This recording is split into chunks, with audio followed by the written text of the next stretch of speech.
You guys cannot overlook this team. They are coming. They are hungry. I need you to reassure everybody that you guys are going to take care of business this weekend. Yeah! Here we go!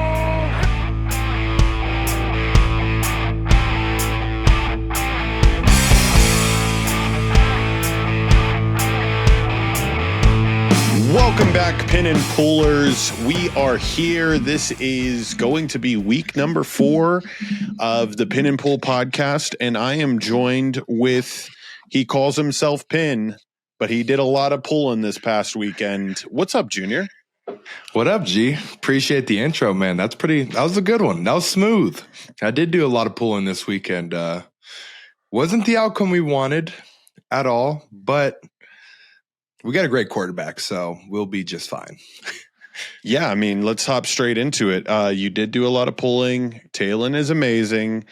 Let's start at the very beginning of the game, though, and just the environment that you were in. You've got the chance now to play at Auburn. You've had the chance to play at Missouri. Mind you, it was in the snow, so I don't think you got the full effect. How did Ole Miss compare to some of the places you've played in college football? That one definitely ranks up there, probably top 3. Just that student section, those kids are crazy, man. I don't know how the hell they do it, G. Like, I mean, they're out probably drinking early in the morning, early in the afternoons, and then early at night. And then they're mind you, they are dressed up to the T, like blazer, tie on, everything clean, and they're just fucking rowdy. And there's definitely some racism in there. I don't know if you got that vibe, but when they came piling into the crowd, I got just a whiff of racism. I don't know. There was something about it. Just felt off. Hey, I'm not going to say that I felt that, but I can see how you kind of formulated that, opinion of the student section. They came after you pretty hard. We were watching it from the binoculars, the way that they were kind of berating you. So, hey, fill me in. I mean, there's obviously more behind the statement you just made. How wild did they get? What did we hear? No, they were pretty wild. I try to tune it out as much as possible. There honestly, there was no racism comments. It's just, I don't know. It was just saying about the vibe and just, I don't know how just preppy these kids were, and just, I don't know. They're all just stuck up, and I just hate Ole Miss at the end of the day. It just kills me that we didn't get that win, because I just wanted to give it back to them so bad. And just the way that they act, Lane Kiffin too, man, like, he's a good coach. I have to give it to him, but they're not that basketball thing. Oh my God, George. Oh, I was pissed when he made the little hoop. Oh. Yep. How's that not a penalty? I want to know. Okay, I get celebrations and shit on this. If your sideline celebration ends up almost on the opponent's sideline, that's a penalty, in my opinion. When you're in Oxford, man, you're not getting too much. That's for damn sure. Yeah, you guys, sure. Nobody's really talking about it. I mean, I think the defensive pass interference that you guys had on the opening drive, there were so many penalties. And after you go back and you look at the team stats, and you're like, Arkansas definitely had more penalties called on them. And this is where referees are really good. And I'm not alleging anything, but the penalties finished at 7-7. But there was some bullshit delay of games that Lane Kiffin took, and they weren't big time 3rd, 4th down penalties that absolutely derailed your defense, demoralized your defense. Yeah. I know how I would feel, bro. Like you do your job all the way up until the quarterback basically throws a uncatchable ball, and then you get called for defensive PI. Oof. Yeah, it's definitely not getting talked about enough, because the defense, they played their tails off, man. They were getting those 3rd and longs. It's just the ball wasn't rolling their way, and then the refs also weren't really helping out too much. So that's just kind of how the game goes. And I mean, we have a good team. I'm really I enjoy playing with this team a lot, and just the way we responded today and Monday, I don't know. It feels good, man. And I'm happy that, this is my last year of college football. And these are the group of guys I get to play with because we got a special group. I love hearing that. I know Hog fans love hearing that. And you could feel it too. Like and it's something to be said about when your offense can do whatever it wants and it could keep you in ball games. Like that can definitely excite you and invigorate you. And, it's got to motivate the defense too, where it's like, all right, hey, we just gotta be somewhat alive and on the ball for at least a quarter and a half. And I'm pretty confident that our offense is going to outscore everybody else in the league. And so but I don't want to veer too far off of the game. We are in the game recap. Like you guys did basically whatever you wanted to do on offense. I wanted to start with this here though.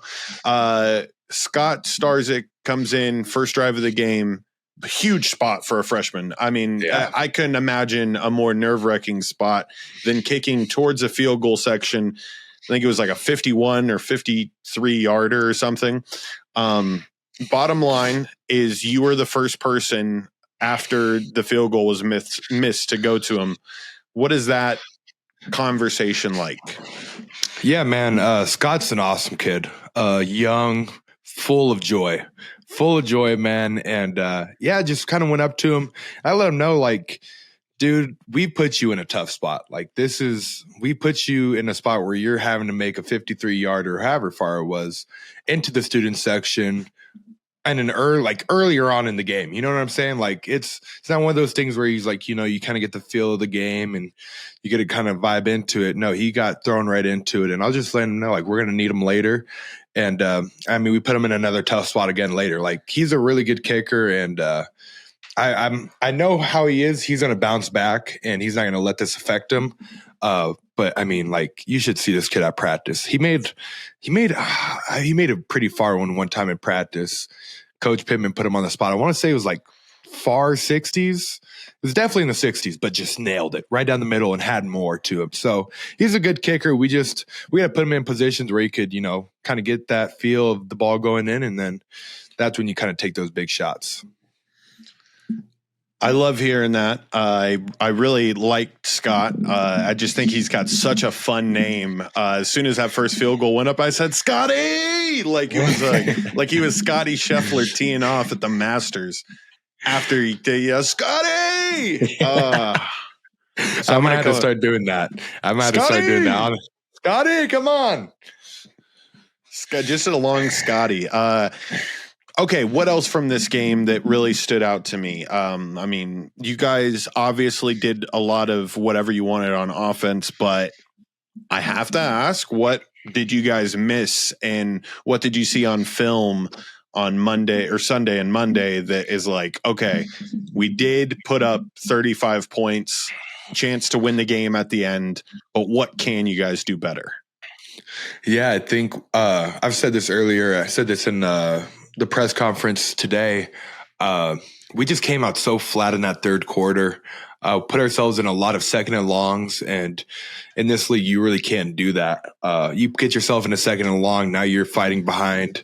And I think we got in a lot of third and longs. And then it's like, you're just trying to climb this mountain that's extremely hard. And at a certain point, like something gives. And so, we just came out flat, didn't have any efficient runs like we were in the first half.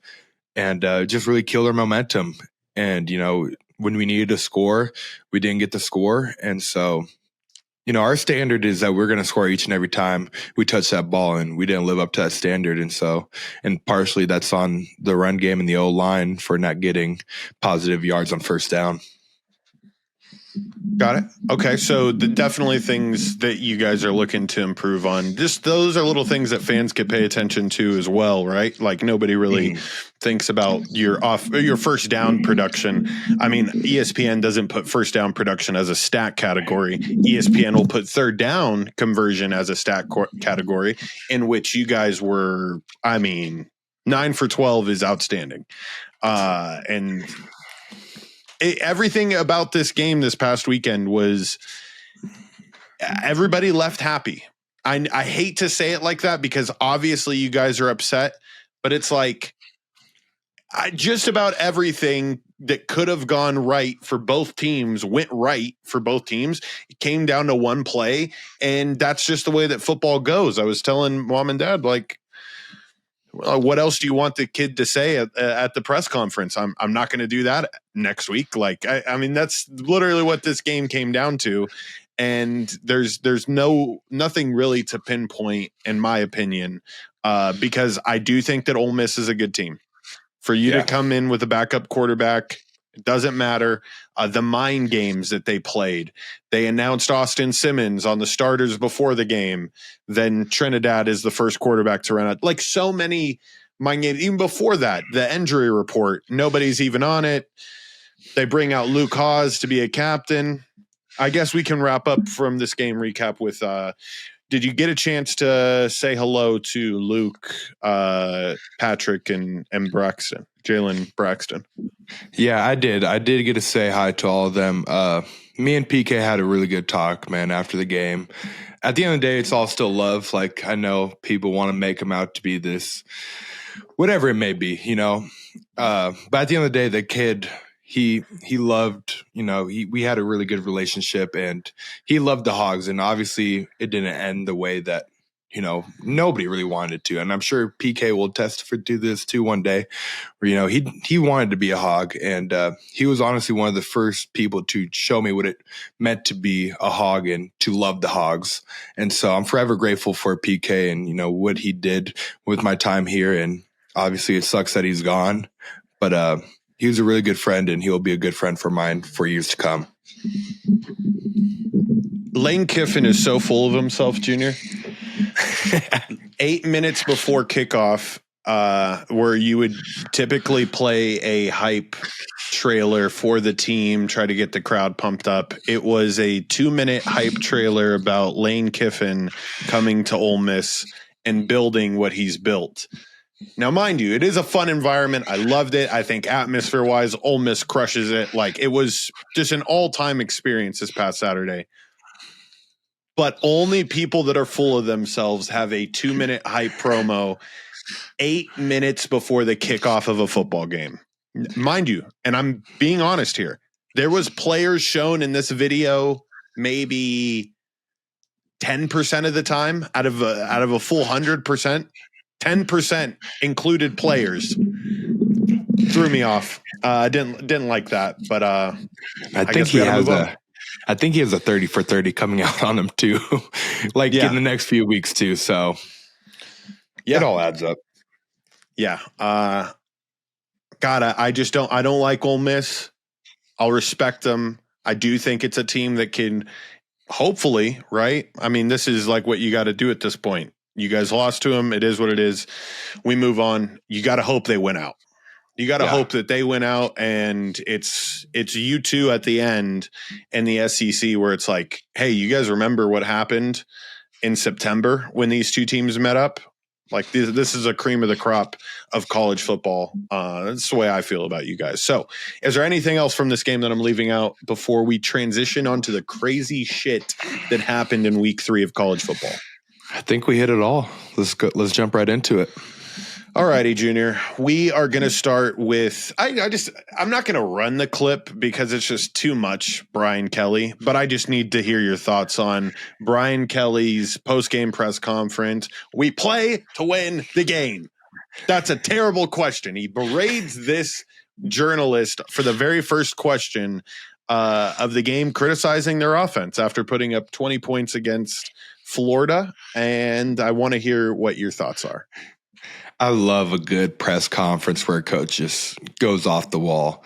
But, like, at the same time, I kind of hear what he's saying, man. It's hard to win in this league. And I know they had 5 turnovers. They had gotten 5 turnovers, so they should have probably won by a bigger margin. But at the end of the day, like, SEC versus SEC, you know it's going to be a close game, and there's not many blowouts in this league. So, you know what you're getting yourself into. Junior, I will pull up clip number 1 here. This is probably why he was so animated. He got absolutely rocked on the sideline here. This is a play very similar to the one that you had versus Alabama State. His own lineman finishing the block. Hey, you got to keep the head on the swivel here. Just not a savvy play by him. Doesn't get out the way. No leverage. Nothing. Standing as tall as a tree. I mean, almost like it almost looks like he kind of runs into it himself. He's trying to. No way he doesn't see that. I think he's going to call a timeout. He's running to call a timeout. Timeout. Boom. And did he get it off? This planned. Did he get the timeout off in time? I don't know. This one is it's pretty funny though to see coaches on the sideline get hit. Like it's a funny thing to see. Okay, Junior, the next clip I want to show you, game-winning touchdown from Texas A&M versus Notre Dame. This is the celly that the Texas A&M player goes with. Simple and efficient, man. They knew exactly what they were doing. I mean, let's just say this right here. I'm sure they're both tight ends. And in my 5 years of playing college football, I can confirm in each and every year, the most sagacious rooms are the tight end rooms. So it doesn't surprise me at all, especially it coming from Texas A&M. Everything kind of lines up perfectly. That's very funny that you said that, and it's an all-time like the time of the celebration too. Game-winning touchdown. What a time to let the world know, right? And put the world eyes are on. All eyes are on. And he looks into the camera too. That's what's great. Wow, what a zesty move. Very zesty. Unfortunately, Notre Dame drops to 0-2. What are your thoughts on I mean, everybody's fired up in Fayetteville about this Notre Dame game, and I mean, it's still a very, very big game, but we wanted them undefeated going into that week. We definitely did. It's not going to happen. Definitely sucks. I mean, obviously you want that because that's like college game day. That's why I feel like that could be a college game day kind of game. But they're playing close games. Like it's not like they're a bad team. They've just played two really, really good teams. So yeah, we're gonna have our work cut out for them. But it's still gonna be a great game in Fayetteville. Yeah, crowds are jumping. Love to hear that, Junior. The next story that we have is going to be the Iowa coach after the game. He was getting kissed by the women's basketball coach. By the way, old men coaches, like the white hair, like he looks like a coach from like the 1980s. You know, it fits Iowa. Like, how does he get recruits? How does he get recruits? He doesn't talk to them. No way he talks to them. What is he talking to them about? Well, I downloaded TikTok this past week. Okay. So here comes the kisses. I'll play it here for everybody. Little side kiss. Yep. Little close hug. Tight hug. The face grab. The I'm so proud of you. And then boom. Multiple kisses on the cheek. Junior, is there something else going on here? I think we might have another Coldplay situation on our hands right here. I mean, if you rewind that clip, does it not look like she's going for lips? When the hands are on the face, she says, I'm so proud. She's going for lips right there. She's going for lips. He's not budging, though. He's holding strong. But do you see where his hand placement is right here? It's a tight, like he's grabbing her arms to like, because he wants to pull her in. She wants to pull him in. But he's controlling himself. You could tell. If he was really going for it, he'd be on the shoulders. But he's restraining himself. So I have to pull up his wife. Please don't tell me they look similar. Please don't tell me they look similar. I'll share this tab instead. Mary Ferentz. Not terribly similar. Not terribly similar, but I could see where he has the hots for the basketball coach. Let's just say that. I'm just going to say this. He loves a defensive. He loves being taught like a post move from her.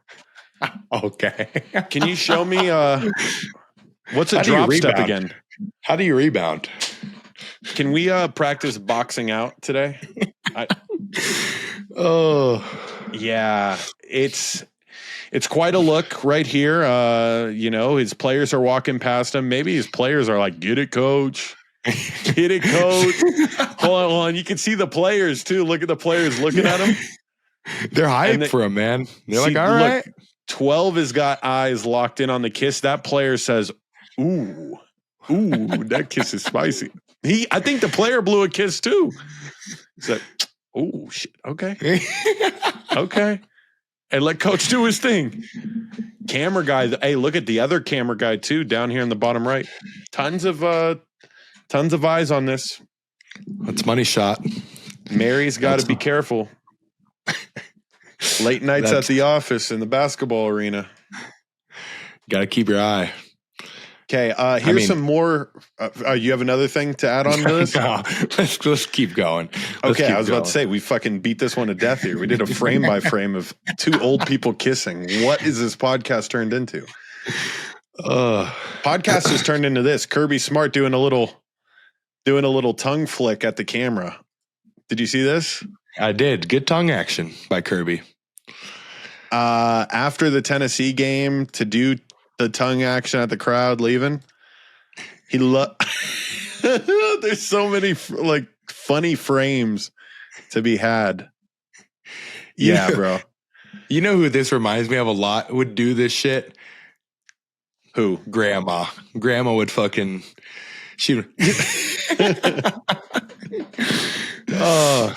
R.I.P. man. Yeah. She'd stick the tongue out hard. Yeah, back in the day, she could do a little Kirby. You know, it was like the flapping in the wind.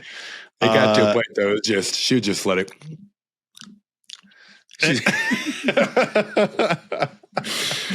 Okay, so Junior, I mean, do you want to explain this Penn State clip to me, or should we just skip it? Let's skip it. Okay. We got some good clips today. We did. We had fun. We took a little too long on two old people kissing, but it is what it is.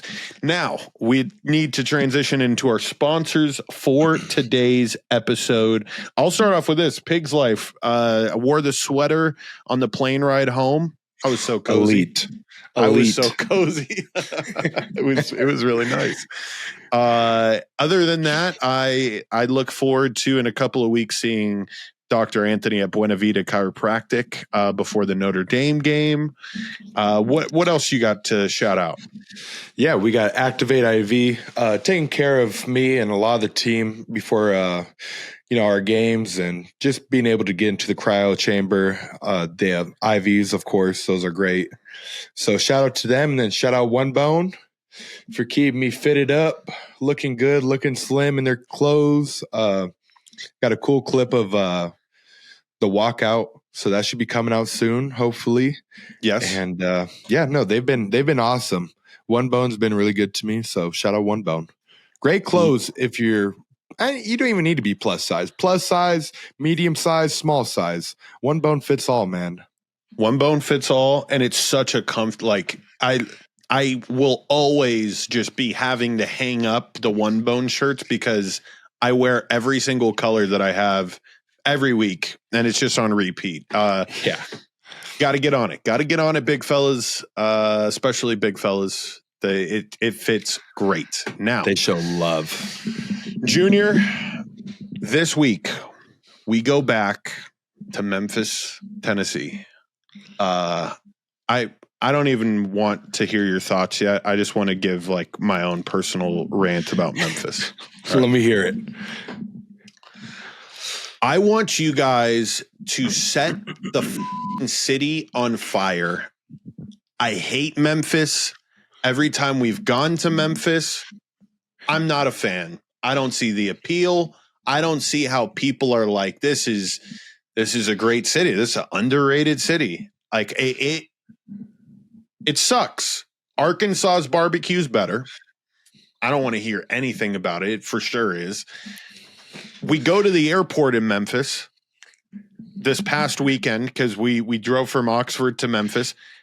They had 3 restaurants that were practically out of every food item. They had nobody that showed up to work at these restaurants. So the Memphis airport sucks. The entire city of Memphis sucks. That new stadium they're building sucks. And the Memphis Tigers suck.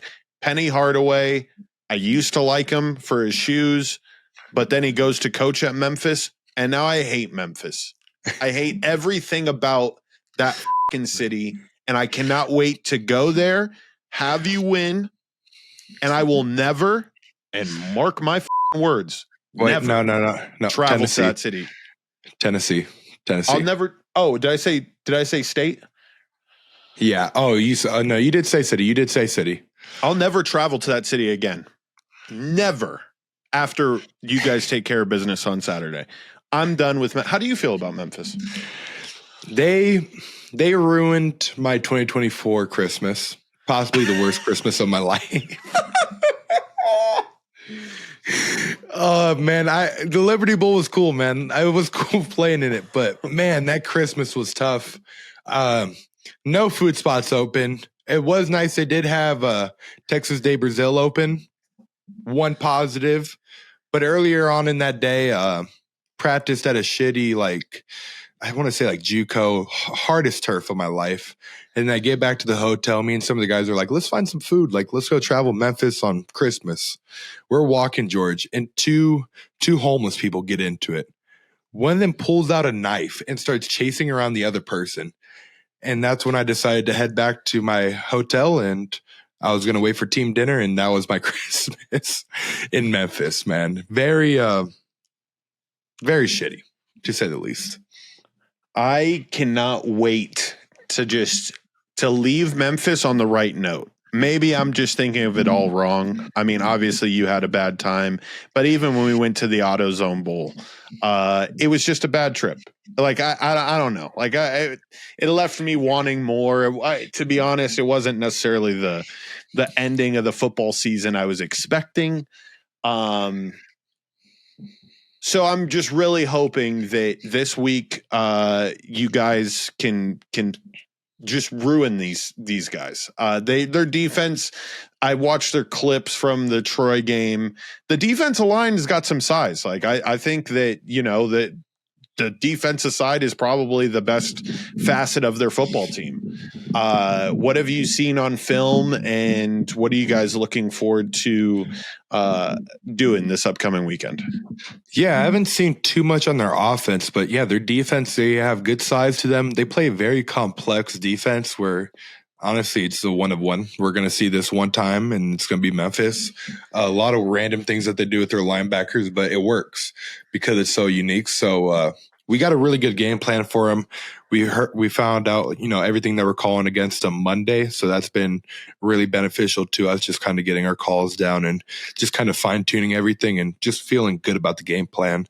And so, yeah, I think they're a good team. I mean, they're not a good team. They're a really good team for a group of five school. And we just got to come out there. And I think we all respect the opponent that we're playing, but play Hogs ball. And, if we do that, we'll be just fine. You guys came to practice on Monday, and you said that it felt good and it feels different. What does that look and feel like? Yeah, I think you could tell early by just vibes in the locker room, and if it's quiet or are people coming in dragging ass, does it feel slow or sluggish in the locker room? And people were in early into the training room, getting their bodies right, getting taped up, and so it was just all right, the vibes are still good, we're still locked in. Nobody's hanging their head from Saturday.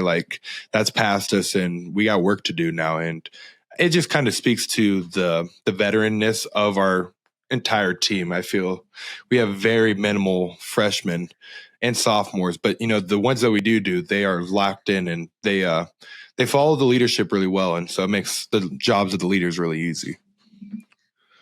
Sweet. Is there any touchdown celebration that you've yet to do this season that I should be expecting to see? Because you've been kind of just get the crowd, yeah, Yeah, I mean, obviously you didn't score a touchdown, but I don't know. I just feel like I haven't really seen much from you in the Selly department. It's not like you guys haven't scored like 15 fucking touchdowns. No, I've definitely been lacking. I talked to Braylon Monday, and I was like, dude, we got to come up with something. I can't. But it's tough, though, George. Let me say this. Playing on field goal fucking sucks. I'm like, I love football. I love being the team player, but being on field goal sucks. I mean, you can't really celebrate with your teammates because you got to get lined up, and then people just get a free shot on you. Not fun. But I have learned a strat that I can't say on because I don't want the rest to catch on or somebody to send this in. But I got a strat, and I know what the heck I'm doing out there. So I've been protecting myself a little bit more. Oh, I'm excited to see this. Is it the old pocket sand? You put some sand in your pocket? Pocket sand.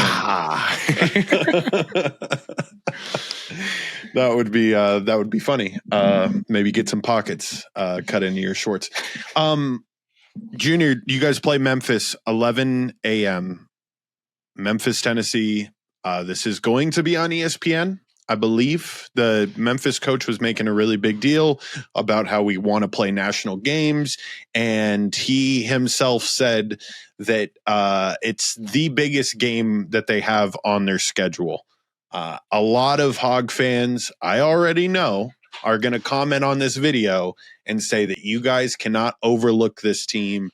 They are coming. They are hungry. So to close us out, I need you to reassure everybody in the state of Arkansas for the last 60 seconds that you guys are going to take care of business this weekend. Yeah, man, it's pretty simple. We got a good team. We got a Heisman candidate quarterback back there. And honestly, that's good enough. We got a quarterback that could go out there and perform with the best of them. And as long as we keep taking care of them, we're going to be in every single game we play. And for the Hog fans, I want you guys to show out Saturday. It's 2 hours away from Little Rock, 3 hours away from Jonesboro. Get in your car, get a nice little sandwich, pack up the cooler, head over to Memphis and cheer on those damn Hogs like you guys did for the Liberty Bowl. I'm excited to see all you guys there. Extremely grateful for all the Hog fans. I'm extremely grateful for you, G. Love you, man. Can't wait to see you there. I'll see you in Memphis. I'll see you in the worst city in America. Bye, everybody. Deuces. Razorback. Oh, baby. Oh.